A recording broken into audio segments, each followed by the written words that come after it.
Vous savez, notre organisme s'appelle l'Association des enseignantes et des enseignants francophones du Nouveau-Brunswick. Mais c'est pas tout. En plus des enseignants, on couvre aussi les autres employés de l'univers scolaire, comme les directions d'école et les enseignants suppléants. Par contre, vous comprendrez que l'Association des enseignantes, enseignants, directrices, directeurs, enseignantes suppléantes et enseignants suppléants francophones du Nouveau-Brunswick, ça fait un peu long.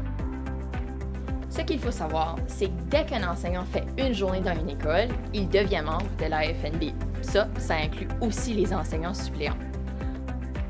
Pour devenir enseignant suppléant, il faut détenir un permis local qui permet de démontrer qu'on a les exigences requises pour enseigner occasionnellement ou à long terme. Souvent, c'est quelque chose qu'on aime faire quand on est à la retraite et qu'on veut garder le contact avec le monde de l'enseignement, quand on débute dans la profession et qu'on n'a pas nécessairement un poste permanent, ou tout simplement parce qu'on a d'autres intérêts en plus de l'enseignement. Les enseignantes vont demander pour une journée de congé grâce à une application. Donc, les enseignantes brevetées vont avoir la première appel d'offres suivi par les enseignantes à la retraite. Puis ensuite, c'est moi et les autres étudiants en éducation. Donc, c'est ça, à chaque soir ou même quelques journées d'avance, on va avoir des textos, des courriels disant qu'il y a des postes disponibles, dépendamment dans quelle région tu habites ou quelle école tu es disponible. Puis ensuite, souvent, il va y avoir une planification d'attachés ou comme des surveillances. Donc, les éléments importants à savoir.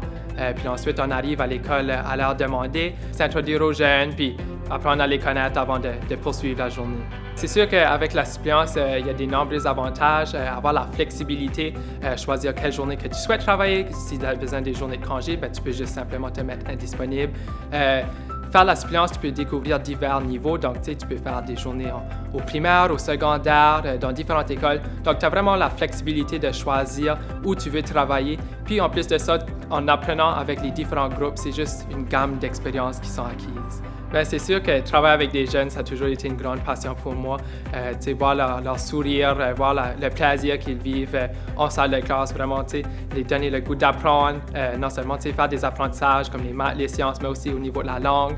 C'est sûr, dans une région minoritaire, on a moins l'occasion de parler en français, donc donner les jeunes les occasions d'apprendre, mais aussi de s'amuser dans la langue, je pourrais pas demander mieux comme carrière. Absolument.